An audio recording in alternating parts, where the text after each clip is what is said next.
A little time off from the spring stuff going on, the field work. I'm farrowing some pigs right now, and this time of year the farmers stick around home and farm a lot. And I am a family farmer, independent pig farmer, one of the last few survivors. I sell into niche and alternative markets, farmed all my life. And I have a lot to say, but I'm going to condense it down. And I'm going to start with farm income is down $12 billion this year, coupled with irrational trade wars. That spells disaster for rural America. 70,000 farm operations have been lost the last 5 years. Farmers are not getting a fair share. This has been going on for decades. Financial obligations, emotional stress lead to mental health issues and suicides. The suicide rate in rural America amongst farmers is over double the regular population. We have problems out here. This is unacceptable. Also, 14.6 of the American consumer food dollar is the amount farmers get, an all-time low. 17% decline since 2011. Again, we're not getting our fair share. Processors, retailers, shippers, our corporate friends get harassed. Again, this needs to change. After providing high-quality, safe food for hundreds of years, why is a rural system with traditional family farm agriculture being abandoned? For a vertically integrated, industrialized corporate agricultural system where farmers don't count, they want us to be servants. Environmental and antitrust and merger laws are ignored. Environmental laws are abused. Or else, if you want to raise pigs these days, with 94% of the independent pig farmers ran out of business over the years, you can sign a contract with big corporations, including the Chinese or the Brazilians, and quite frankly, in my opinion, you're getting screwed if you do that. There needs to be some things looked at going on here. Consumers and taxpayers are also questioning the system. We need the help of the consumers to redo family farm agriculture. And, they're starting to care about what they eat, how the animals are treated, the pollution that's being caused. There needs to be a Green New Deal in agriculture.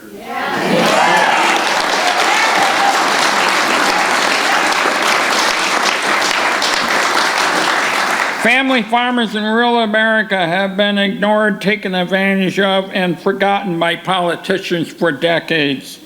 We are still waiting for justice.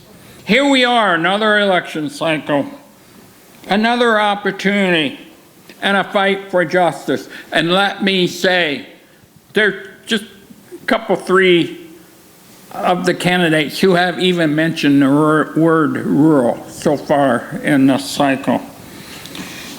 Today, 94% of the independents are gone. Why they're gone, no market.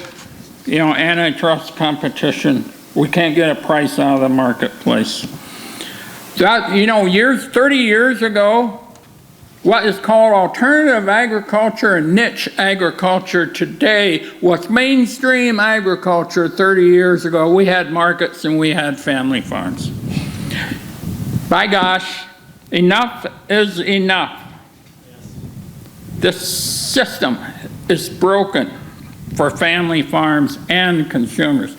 This system will crash, I guarantee you, sometime. And what's America going to do? Is there a plan B?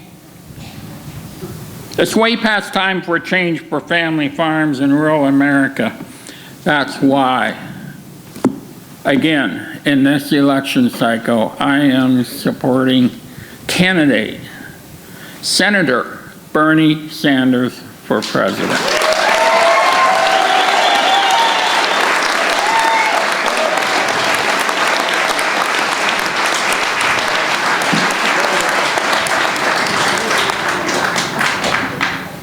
What a beautiful place to be, outside on a beautiful spring day in Iowa. Good morning, my name is Patty Naylor, and I'm a farmer in Greene County, Iowa. Corporate-dominated industrial agriculture, with its increasing reliance on technology, chemicals, fossil fuels, international trade, and immigrant labor, is a big contributor to the climate crisis.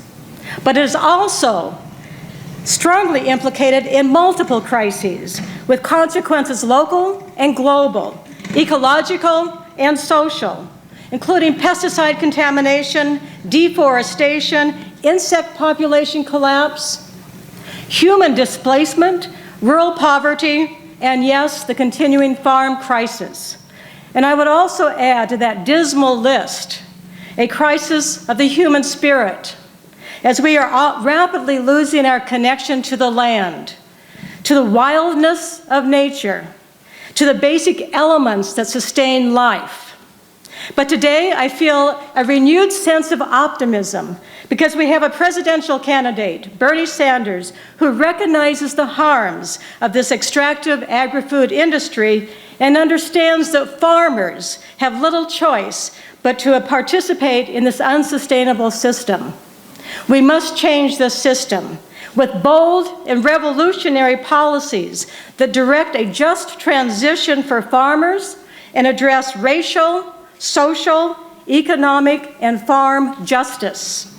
These policies must guard against industry's false solutions that only exploit the vulnerabilities of a depressed rural economy.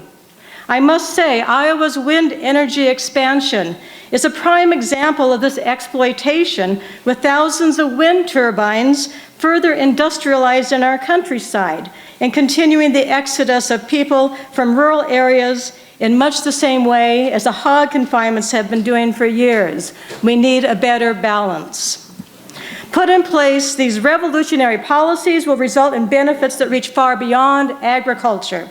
For example, a parity system with fair prices and supply management will support our current farmers, but will also open space for new farmers with diverse crops, for wildlife and conservation, for a transition to ecologically sound organic methods, and for a return of livestock to our pastures on family farms.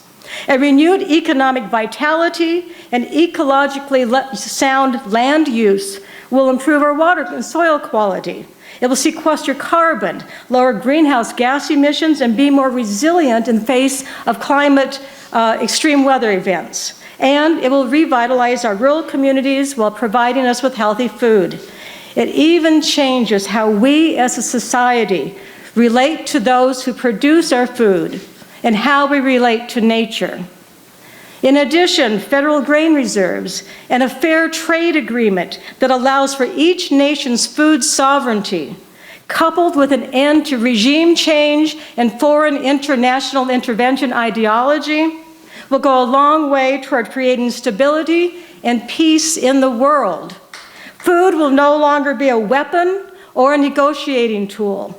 I believe these policies will have the power to unite us all, farmers and consumers, rural and urban citizens alike, in a just transition to a better way of producing and consuming food that honors and respects the resources that Mother Earth has given us and ensures farmers, the caretakers of the land, a decent living. That's why I am here today supporting Bernie Sanders for president.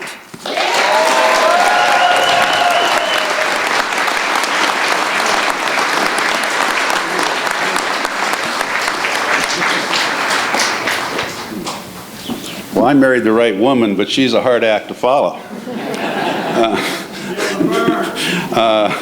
I'm George Naylor, and I've been farming for 42 years, raising corn and soybeans in our Greene County farm.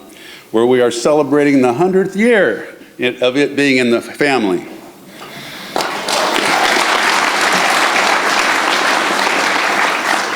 I wasn't sure that year was going to come around, but it did. Okay, my two sons hope to make a living on that farm, raising organic livestock and crops, including organic cider apples.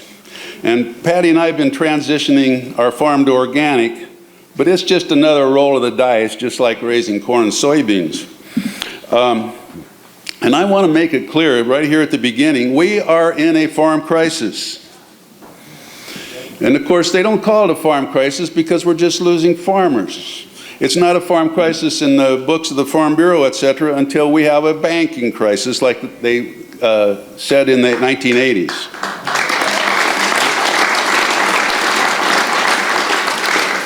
And just think, we're supposed to make a living at a casino called the Chicago Board of Trade. And we're supposed to be stewards of the land. Well, I'm sorry, those two things are not compatible.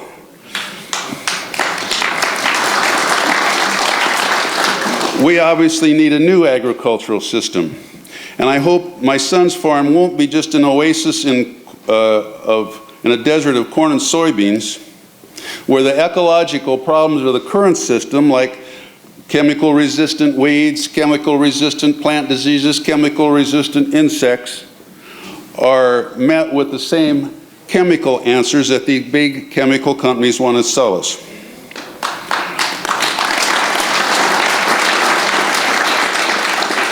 So those chemicals are failing. The system is failing farmers. The system is failing everybody except the people that profit from this cheap commodity system. And I'd say that's disaster capitalism for sure. Now, 40 years ago, I ran and was elected to the first Iowa Corn Promotion Board. But I found out all of the checkoffs were really aimed at recruiting farmers to fall in line with the corporate free market ideology. When I studied economics at the university, I found out that that discredited ideology was the same one as Presidents Harding, Coolidge, and Hoover that created the income inequality that led to the Great Depression. The commodity organizations also wanted us to believe Farm Bureau's classic lie: farming is just like any other business. Now, you know farming is not just like any other business.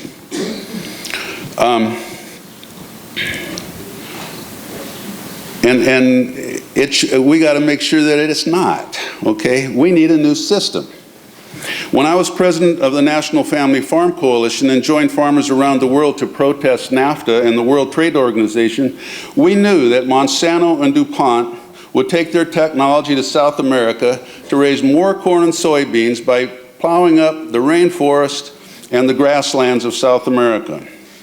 We knew that would just increase the global pile of corn and soybeans so that every farmer on the planet would get lower prices. And we knew that that cheap grain would go to fuel livestock production, again at the expense of family farmers. And at the same time, they said, well, you'll get better prices, but of course the market has to fear there's going to be a scarcity of food. Who wants a scarcity of food, for God's sakes? Government payments that we sometimes get as farmers was not going to change that scenario, nor the system one iota. And I would like to ask every politician running for office to explain how any of this makes sense. If they can't, then they shouldn't be running for office.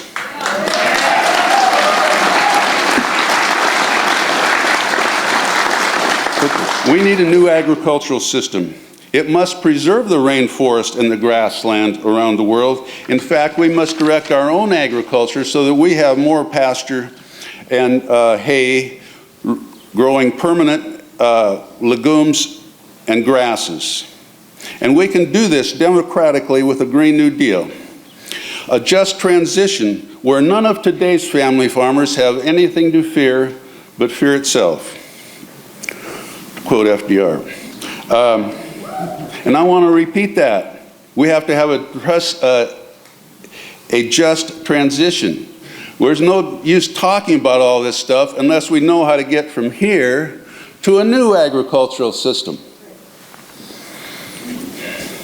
So we are lucky to have the tools from the original New Deal to help us get there. Indexed price floors, grain reserves, and through quotas, we can limit the production of annual crops like corn and soybeans that contribute to soil erosion, chemical pollution, and that also fail to sequester carbon in the soil. This can be done democratically, and because we create reserves and protect our precious soil, we can do it without creating scarcity. So having been at the Hill in Washington, D.C. many times, I can tell you Senator Sanders is one of the few members of Congress that will listen to farmers and actually understand what they're saying. We know we are in a farm crisis and our agriculture is headed for a cliff. So it's obvious to me we need a new agricultural system, we need a new political revolution, and we need a new president, that being President Bernie Sanders.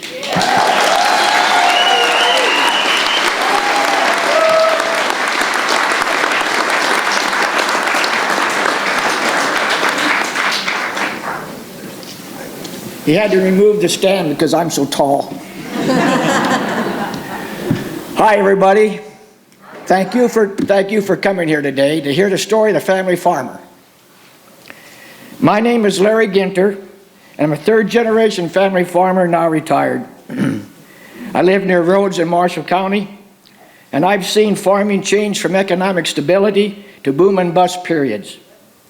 I lived through the Roosevelt's New Deal's 1940 to 1953 farm parity programs, a period of real farm economic stability.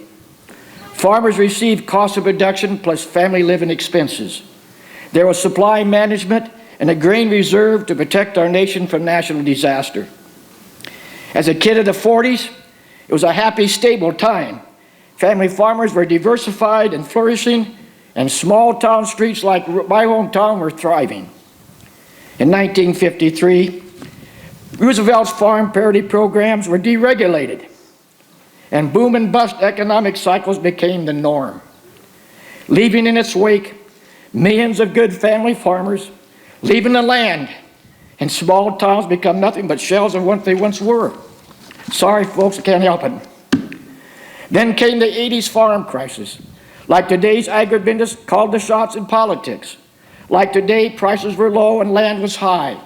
Like today, debt was rising, and once again, farmers were selling below the cost of production. Once again, like the 1980s farm crisis, independent family farmers are hurting. Grain prices are way below the cost of production, and giant agribusiness factory farms are raising a good share of the livestock. Giant firms like Monsanto are free to monopolize, unmolested in the marketplace. It's time to say hell no to boom and bust and to market instability and monopolization. It's time to raise less corn and more hell.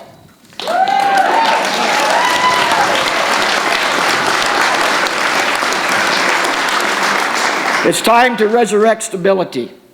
Farmers need cost of production plus living expenses again. We need supply management and a grain reserve. My renter doesn't want an off-farm job. He wants a parity price at the farm gate. Before I continue here, I'm going to speak from the cuff here now. This is an international fight. Family farmers all over the globe are hurting, and rural communities all over the globe are hurting. You folks alone, working with family farmers and workers working together, can change this thing. We're the ones that create the wealth in this country. Commerce cannot turn a wheel unless you go to work and farmers go till the ground. That's a fact, and that's your power.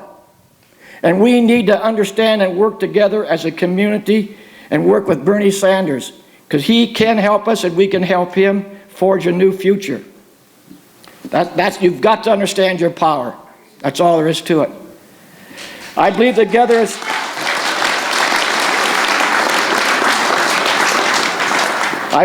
as family farmers, with the help of Bernie Sanders, we can move away from the disastrous policies of boom and bust and forge a new economic frontier for rural America. And that's why I'm supporting Senator Bernie Sanders.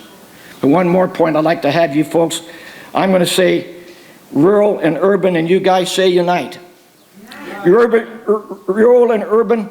Unite. Rural and urban. Unite. Rural and urban. Unite. Thank you.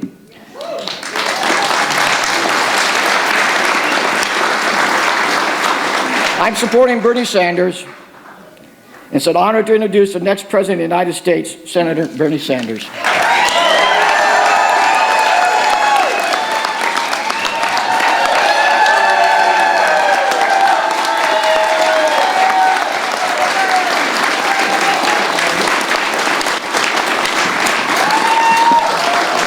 Thank you.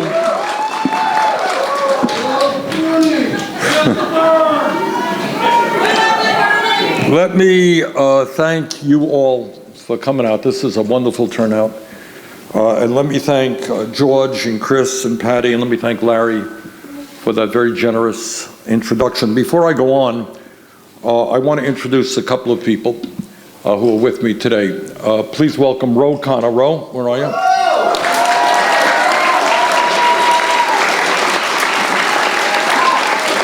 Ro is a congressman from California, one of the most progressive members of Congress, and a real advocate for rural America. Ro, thanks for what you're doing. One or two of you may have heard of Ben & Jerry's ice cream. Let me introduce Ben Cohen, one of the founders of Ben & Jerry's ice cream.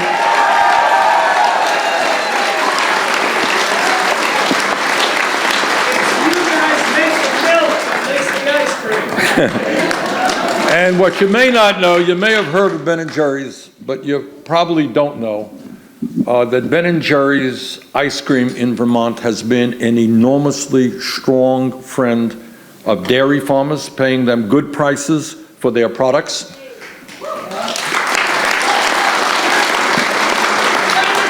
And they have been environmental leaders, in their... Hey, I got the mic and I'm louder than you.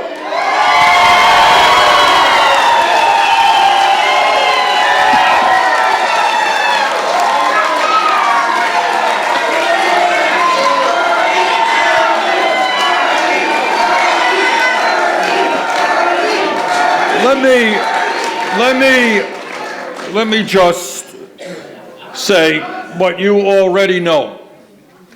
That what this fight is about is not complicated. Some people are writing off rural America. They're saying everybody's going to the cities. Well, people want to go to the cities, that's fine. We're a free country. But I come from one of the most rural and most beautiful states in the United States. I will not write off rural America.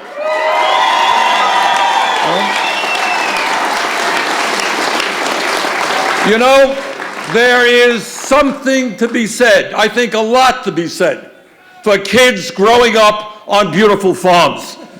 There is something to be said for the heroes and heroines who grow the food that sustain our lives. You know, and maybe I'm kind of radical here, but I think a farmer who produces the food that we eat may be almost as important as some crook on Wall Street who destroys the economy.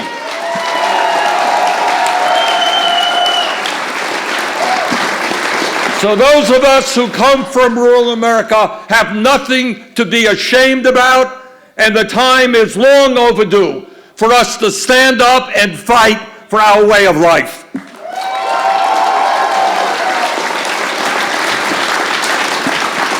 And I don't have to tell you, you've already heard it this morning and you know it, sadly, tragically in your own lives, that rural counties throughout this country are depopulating.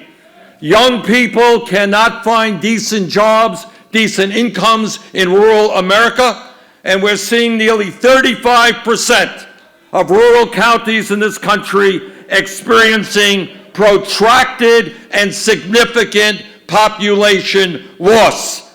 In Iowa and in Vermont, the numbers are even worse. 2/3 of Iowa's counties and more than half of the counties in my state of Vermont have experienced declining populations. We have seen schools, churches, and community centers shut down, and we have seen vibrant main streets boarded up and deserted. In Iowa, in Vermont, and all across rural America, we have seen family farmers go out of business as the prices they receive for their products decline rapidly and do not even cover the cost of production. We have seen at the same time, tragically and dangerously, large agribusiness corporations and factory farming taking over agriculture. And today, we do say enough is enough.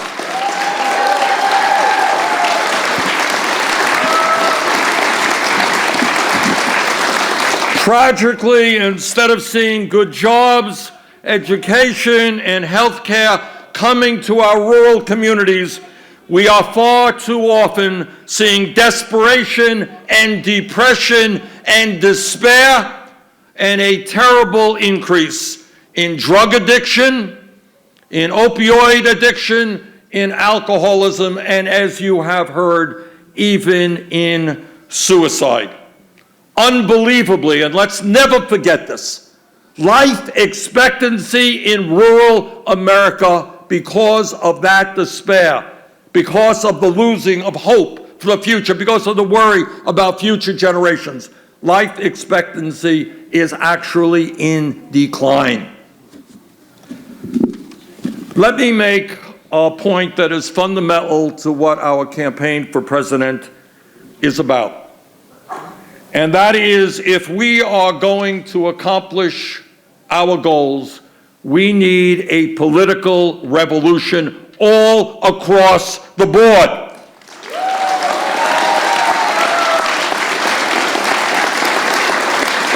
And this is not just rhetoric, it is absolutely what we have got to do. And that is, we need to create an economy and a government that works for all Americans, not just large multinational corporations and the 1%.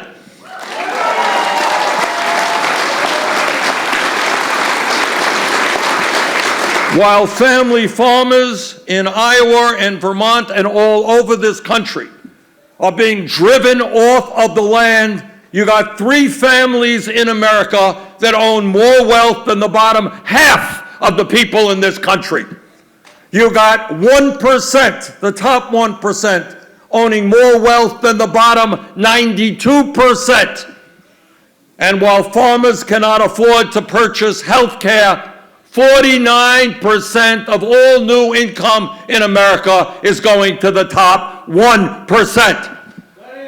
That ain't right, and we're going to change that.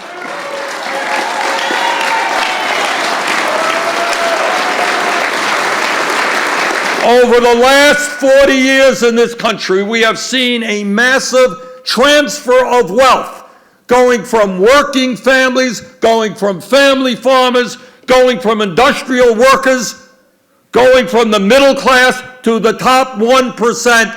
Brothers and sisters, we are going to turn that around and create wealth for the working families of this country.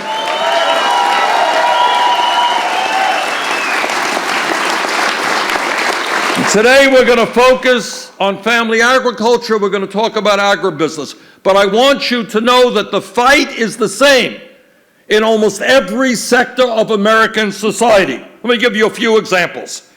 At a time when the average interest rate on credit cards is over 17%, Wall Street is making record-breaking profits and paying their CEOs outrageous compensation packages. Do you know how much Wall Street borrows money for? 2.5%. And yet we're paying 17% interest rates on our credit cards, and you got payday lenders picking on the poorest people in this country, charging them 40, 50, 60%. We're going to take on Wall Street and end usury in the United States of America.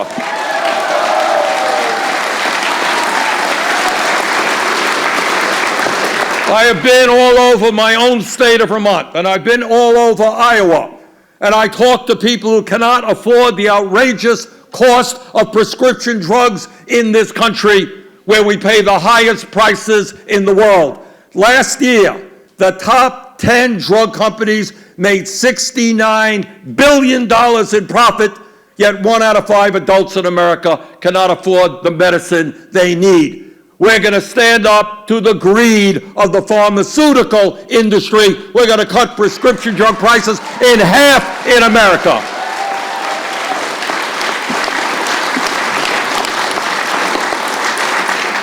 At a time when the top 5 insurance companies made over $20 billion in profits last year, and the top 65 CEOs, 65 people, made $1.7 billion in compensation.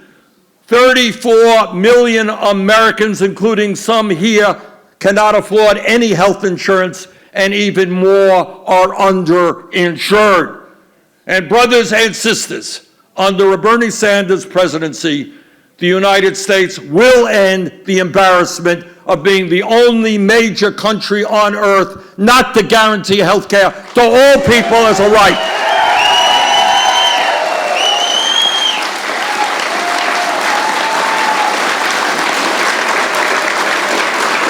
At a time when climate change is doing horrific damage to this country and to the world, the fossil fuel industry continues to make huge profits while their CEOs lie to the American people about the dangers of fossil fuel. So the point that I am making is the fight that we have against agribusiness is exactly the same fight that people all over the country are facing. Bottom line is that the rich are becoming much richer, that corporate greed is destroying the middle class and the working class of this country. And what the message of our campaign is about, it's us, not me, because together we are going to stand united and take on these powerful special interests.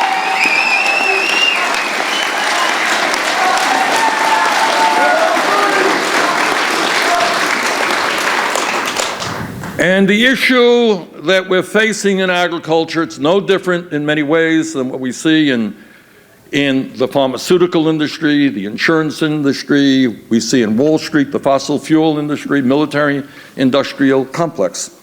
While corporate profits are soaring in agribusiness, while merger after merger gives even more power to a handful of giant international conglomerates, thousands of family farmers in my state of Vermont, in Iowa, in rural America are being driven off the land every single year because the prices they receive will not keep those families intact.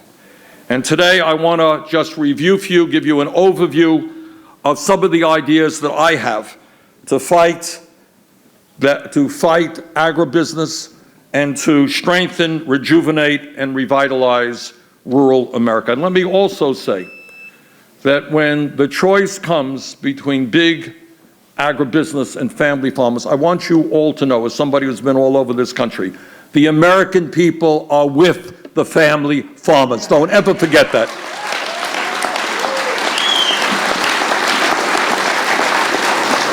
First and foremost, when we talk about rural America, we have got to obviously talk about agriculture and the crisis in family-based farming. Today, 1 in 5 rural counties across the country rely on agriculture as a primary source of income. Here in Iowa, a third of the entire state's economy is tied directly to agriculture. And ominously, and I don't have to tell you this, more and more of the state's agriculture is being dominated by just a handful of large corporations who, it seems to me from a distance, own the Iowa State Legislature.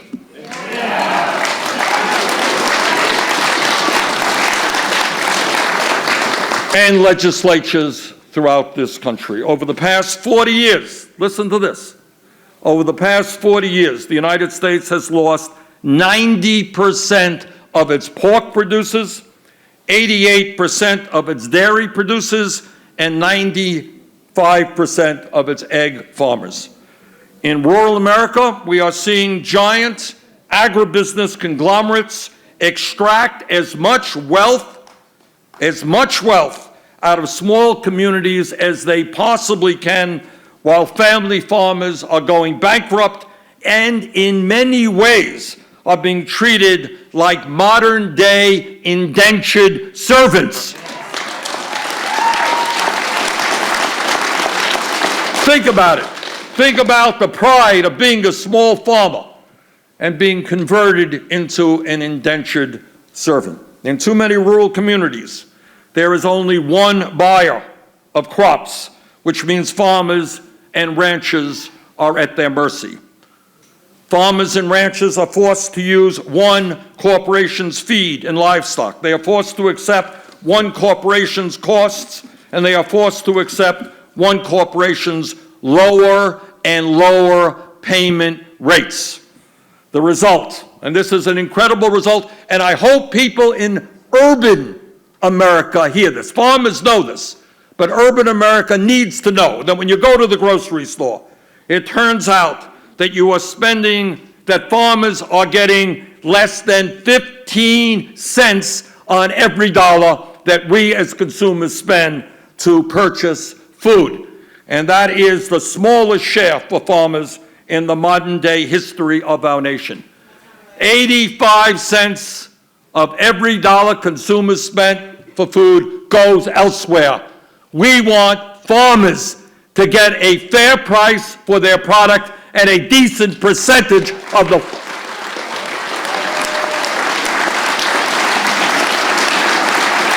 And the same is true on the buying end for farmers. In many cases, there really is only one seller of seeds and chemicals, which lets, again, the sellers dictate the prices. This growing monopolization of agriculture is unfair to food producers, it is unfair to consumers, it is unfair to the environment, and together we are going to change that system.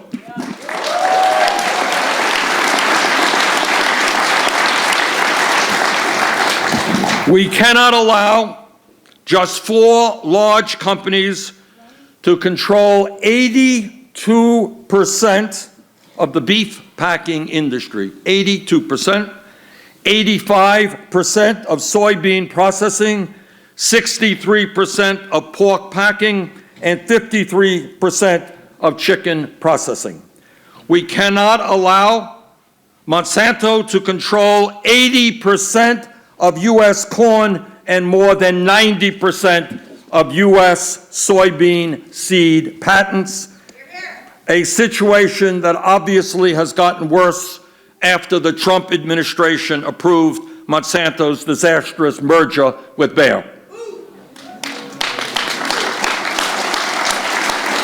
And again, farmers know this.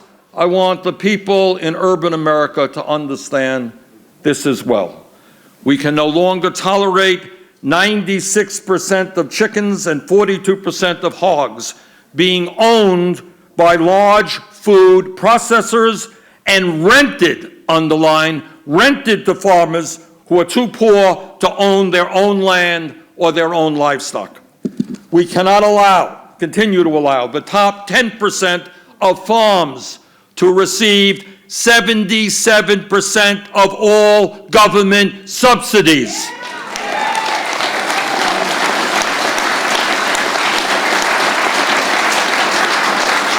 With much of this money going to absentee farm owners who live in big cities renting out their land.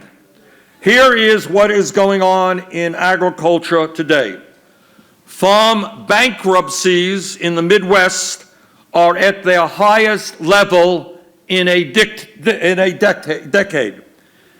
People whose families have worked the land for generations, who love the land, who wanted desperately to see their kids take over the farm, are being driven off of the land their families have owned for so long. But while all of that is happening, the CEO, for example, one example, who controls Smithfield Foods, one of the large agribusiness corporations in the world, received a $291 million compensation package in 2017. They don't have enough money, these corporations don't have enough money to pay farmers a decent price for their product, but somehow they do have $291 million in compensation for the CEO of that company. Man, that does not make sense to me, and that is something we are going to change.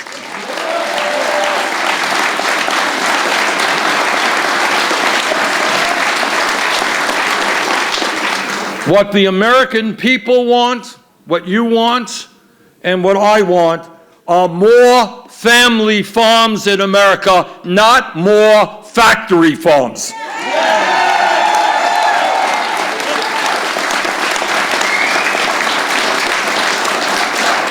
You know, Teddy Roosevelt, a good Republican, by the way, he was known at his time as the great trust buster. And if he were alive today, I think I know what he would be saying to these huge agribusiness corporations.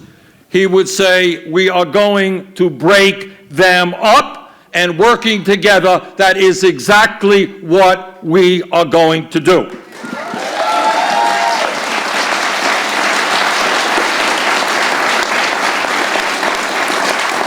As president, I will not only impose an immediate moratorium on agribusiness mergers, I will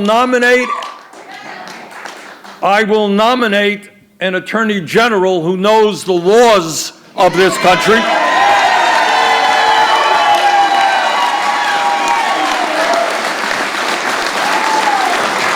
An attorney general who, by the way, will testify before Congress when he is asked to testify. But our Attorney General will aggressively address the growing monopolization of the American economy in general, and specifically break up large agribusiness corporations.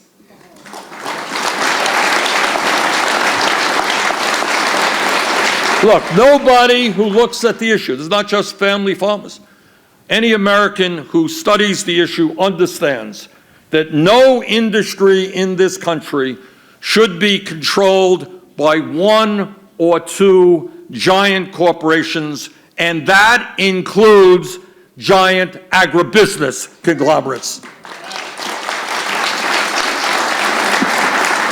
Working together, we're going to strengthen antitrust laws to protect family farmers from the corporate middlemen that stand between the giant food grower and the consumer. We're going to apply antitrust laws to the companies that control the seeds. We're going to reform our patent laws to protect farmers from predatory patent lawsuits from companies like Monsanto.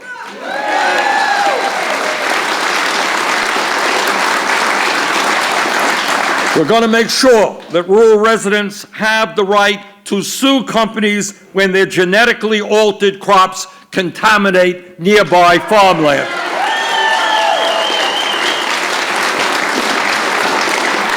And working together, we will restore the agency that enforces antitrust laws in the meatpacking industry, an agency that Donald Trump eliminated.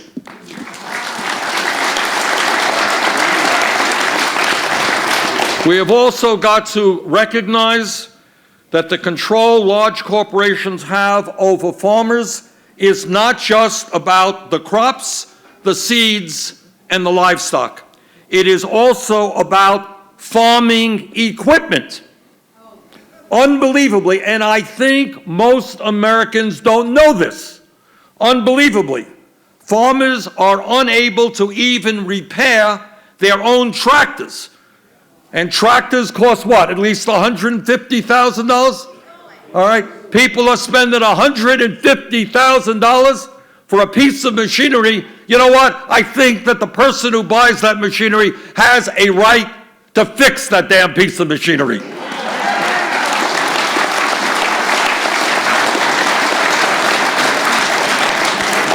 As a result of actions by John Deere Company and others, farmers can't change engine settings, they can't retrofit old equipment with new features, and they can't modify their tractors to meet new environmental standards without going through an authorized repair agent.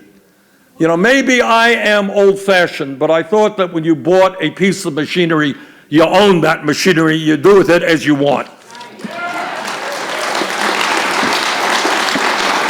And while John Deere is ripping off farmers, its CEO made over $18 million in compensation last year. And just in passing, I might want to mention that that same company that made $2.2 billion in profit last year paid nothing in federal income taxes as a result of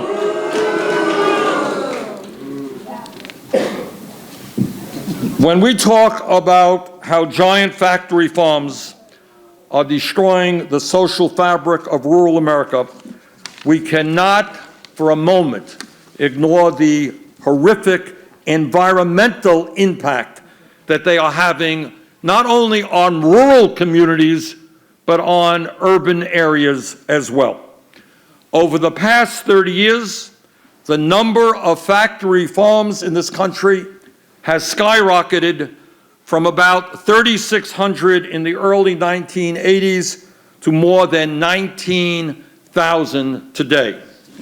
This change has resulted in the loss of over 82% of independent hog producers from 1982 to 2007 in Iowa alone, even though the number of hogs has increased exponentially. Every day, farmers are being driven off of the land while we see the growth of massive, consolidated industrial agriculture. In Iowa alone, there are over 10,000 factory farms. That is a lot of farms for a small state. This massive concentration has caused an environmental catastrophe. Make no mistake about it, these factory farms are a threat to the air that we breathe, to the water that we drink, and to the communities in which we live.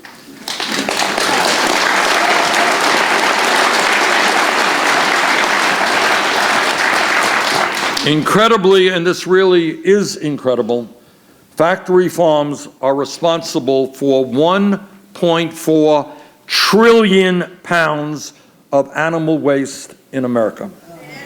Given this reality, it is really unbelievable to me that the Republican leadership in Congress has been doing everything it possibly can to exempt factory farms from environmental laws. How crazy is that? Unbelievably, the Trump administration recently proposed a rule to exempt factory farms from reporting pollution emissions. Can you believe that? Even though communities near those operations are experiencing, as a result of the terrible odor, housing prices are going down. Who wants to live in a community where you smell manure all day? They're experiencing nausea, they're experiencing headaches, increased rates of asthma, and chronic lung disease. It goes without saying, and if there is a no-brainer out there, this certainly is one, that working together, we're going to reverse that rule. We will no longer allow factory farms to destroy beautiful communities. Working together, we will apply the full force of the Clean Water Act on factory farms. You know, a few years ago, it was assumed that in America, when you turned on the water faucet, that the water came out was clean and drinkable. Just think about it. Unbelievably, not just in Iowa, parts of Vermont. God, I was in California. Thousands of homes cannot drink the water that comes out of their tap. So we are going to tell corporate agriculture that clean water is a basic human right in this country, and they're not going to destroy our aquifers, and they're not going to destroy our ability to get and drink clean water.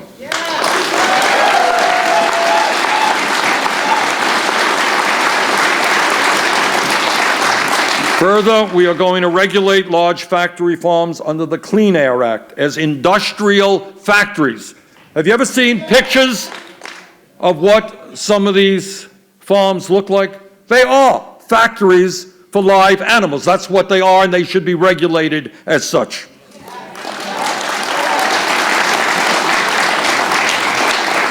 Further, we must transition away from farming systems that currently require chemical-intensive industrial farming practices that extract wealth from rural communities, degrade the soil, and pollute the environment.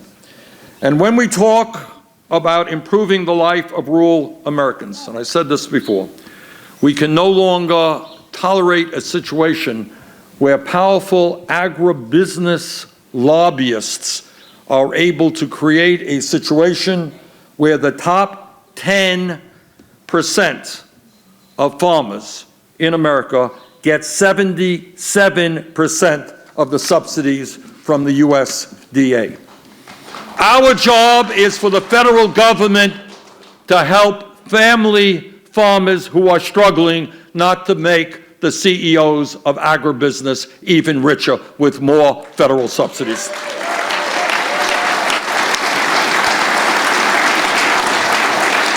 Our current agricultural policies have become so absurd that Trump's own agricultural secretary, Sonny Perdue, collected more than $250,000 in farm subsidies, even though he isn't even a farmer. He just rents the land he owns.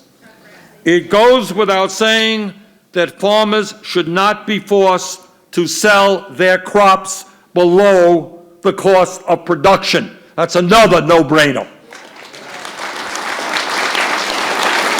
Farmers deserve a fair price for the very, very hard work they do. Together, we will cap those subsidies coming from Washington and make sure they are targeted to the farmers who need that help, not to these large, profitable agribusiness corporations who pay their CEOs outrageous levels of compensation.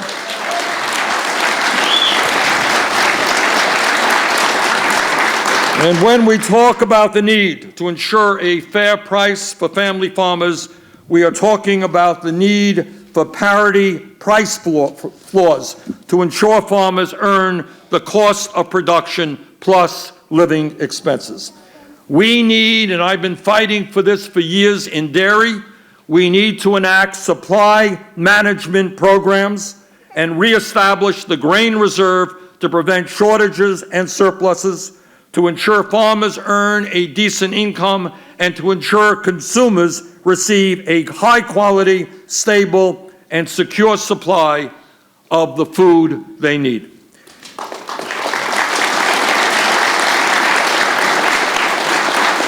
If we are going to rebuild rural America, we need to rebuild the agricultural infrastructure in small towns. This includes independent processing facilities that were lost during consolidation in the 70s and the 80s.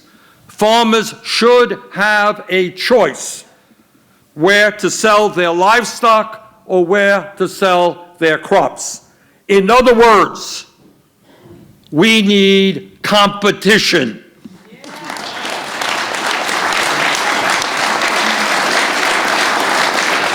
All of you are aware that the age of farmers are getting a little bit grayer. Not quite my white hair, but they're getting older. And the average age of a farmer in America today is 58 years of age. Clearly, if we are going to strengthen family-based agriculture, we need desperately to help young farmers transition on to the land and ensure farming allows them to support their families.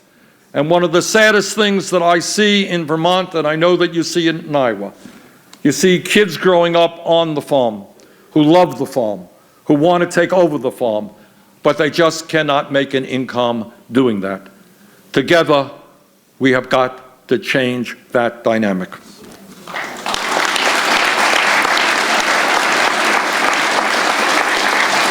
Further, we need to make certain that people of all races and backgrounds can engage in agriculture. We need young people, we need women, we need people of color back on the land. In 1914, way back when, 14% of American farmers were African American. Today, fewer than 2% are. We need our EQIP and guaranteed loan programs to stop going to factory farms and to start going to small, independent farmers.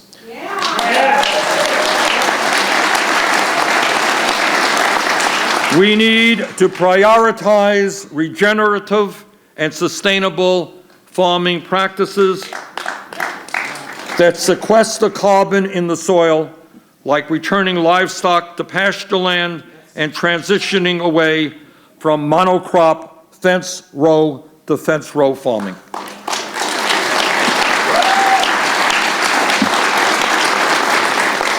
The industrial agricultural model of farming is not working for farmers. It's working for giant agribusiness conglomerates, and together we're going to change that also. You are hearing from somebody who voted against and helped lead the effort against NAFTA, who voted and helped lead the effort against permanent normal trade relations with China.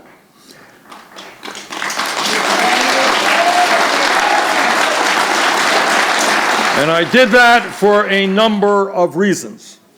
But certainly it is clear to all of us that our trade policies should not hurt farmers and ranchers in America and around the world. We need trade policies that prioritize domestic food security, not dumping low-cost commodities on other nations, undermining the local farmers there.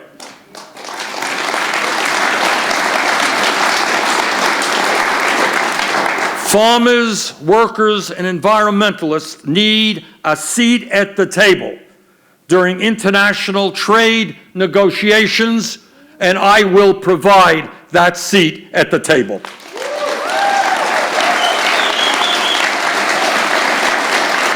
Bottom line, which is not complicated, and I think very few in America would disagree, we need trade policies that work for farmers, that work for workers, and not just the CEOs of large corporations.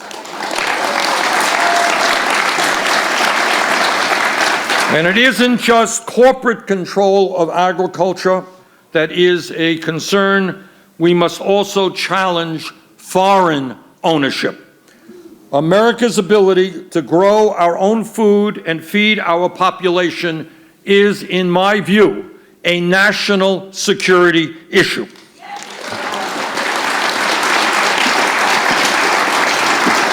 But more and more of our cropland is controlled by foreign corporations and governments. One agricultural publication estimated, and I quote, "The government of China now controls more than 400 American farms, consisting of 100,000 acres of farmland, 33 processing plants, and 1 out of every 4 American hogs," end of quote. As president, I will put the Secretary of Agriculture on the National Security Panel that regulates foreign investments in the United States.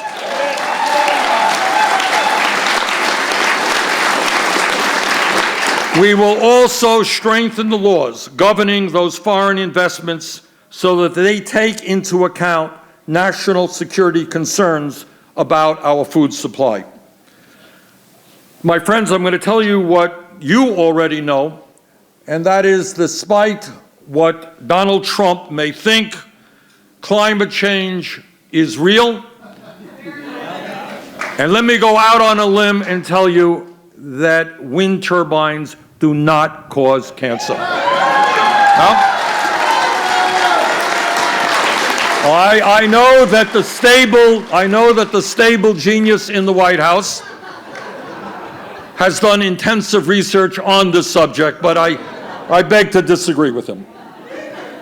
And of all of the dangerous things that Trump does, and they are many, maybe the most dangerous thing that he is doing, not only for our country but for the world, is believing that climate change is a hoax.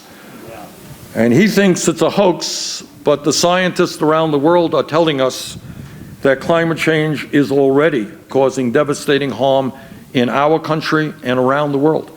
And very frighteningly, what they are telling us, that if we do not make major changes in our energy system and the global energy system, there will be irreparable harm done to our planet. Now, I've got 4 kids and I've got 7 grandchildren.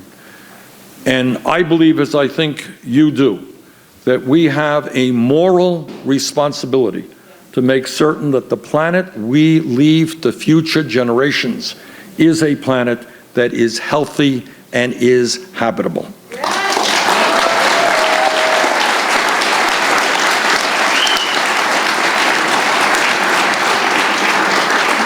Now, the United States can't do it alone. This is a global issue. But as your president, I promise you that I will do everything that I can to help bring the world together. This is an issue impacting Russia and China, India, Latin America, Africa, every continent on earth. And what we need, and I would hope to be, the president that brings the world together to fight the common threat of climate change.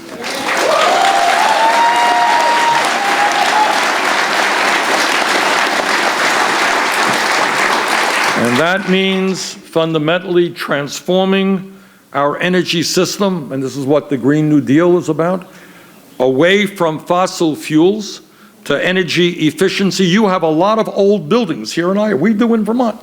And we have had some success. I brought some money into Vermont to weatherize buildings and old homes, and I've seen the heating bills decline by 50%, all right? So we can create millions of jobs by weatherizing homes and buildings all across this country. We can create millions of jobs by moving to sustainable energies like wind and solar and other technologies. And these are precisely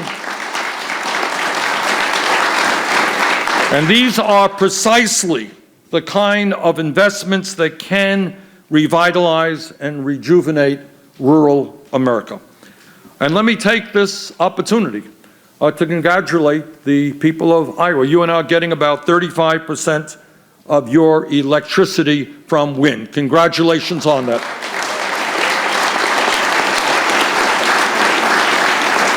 As you know, our current food system accounts for 25% of all greenhouse gas emissions. Not only can farmers drastically reduce their on-farm emissions, but farmers also have the potential to actually sequester 10% of all carbon emissions in the soil. But we can't do this with get big or get out industrial farming. We need to pass legislation that includes a strong plan to help farmers transition into regenerative, independent family farming practices. Further, we need to pass comprehensive disaster coverage and make sure that family farmers in Iowa and throughout this country receive their fair share of payments for the devastating floods that have ravaged this state. And we should be all aware that these floods and other natural disasters will only increase as climate change continues to wreak havoc on our planet. Now, there's another issue out there which is getting a lot of attention, and that is we have a president who, instead of choosing to move forward toward comprehensive immigration reform, is choosing to demonize immigrants. And that is something that is not acceptable to me, by the way, as the son of an immigrant who came to this country at the age of 17 without a nickel in his pocket.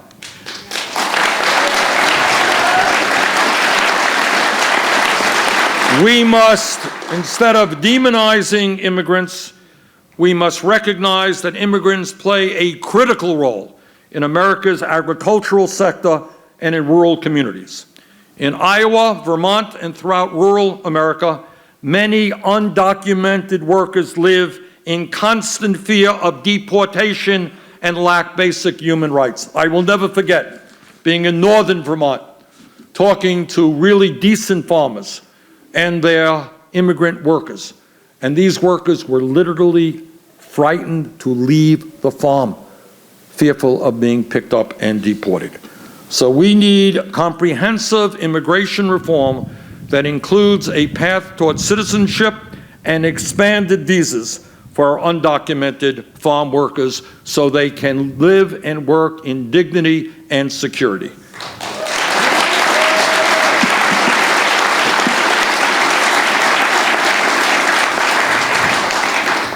And we must also stop the mass workplace raids that rip families apart, and we must stop locking children up in cages.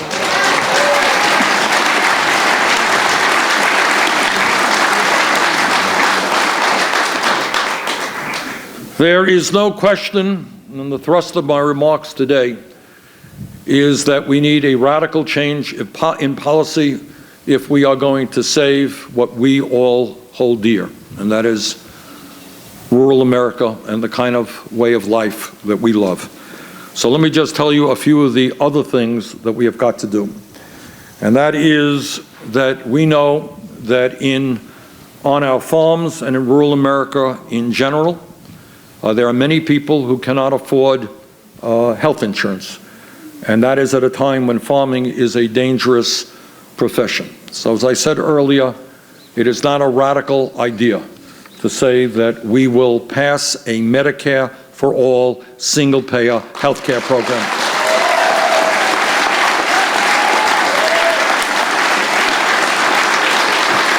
Now, earlier today, before we came up here, I talked to some of the farmers in the area, and they're talking about seeing people on farms having to work in 1 or 2 jobs, working overtime to earn enough money off the farm in order to keep the farm. Think about what it will mean when every farmer in this country, every farmer's wife, every farmer's kid has health care as a human right. What that will mean. What that will mean in making sure that young people can stay on the farm. Further, and you all know this, we cannot create small businesses in rural America unless we have high-quality broadband and cell phone service.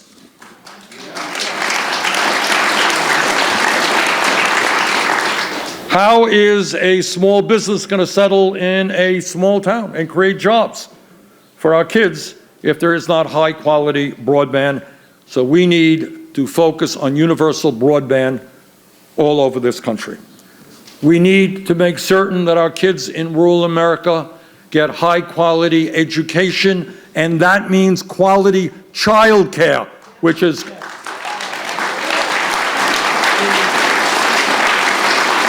It means paying our teachers a living wage with good benefits.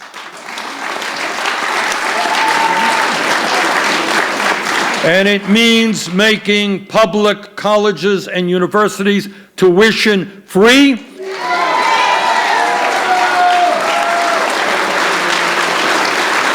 And substantially reducing the student debt.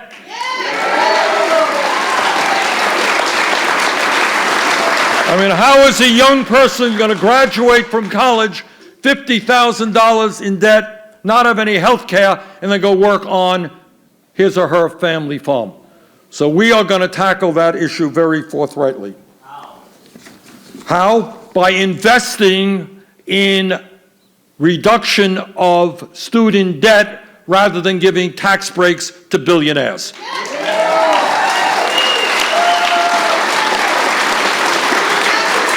Over a 10-year period, our plan calls for a $900 billion investment, significantly less than Trump's tax breaks for the 1% and large private corporations.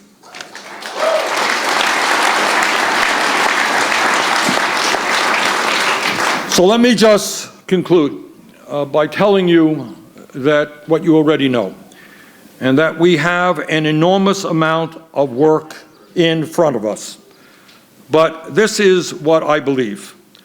Farmers do some of the most important work in the country and in the world. After all, what is more important than doing the work that feeds people? And rural America, as I believe and I know you believe, has historically been a wonderful place to live and a place to raise our kids.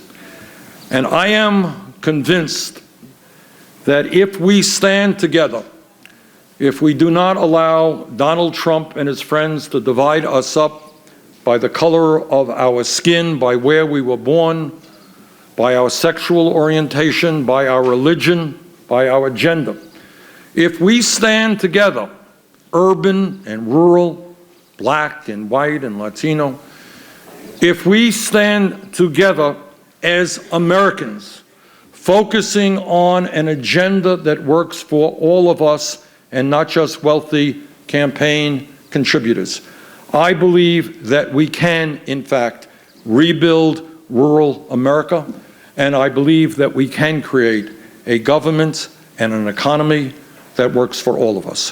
Thank you all very much.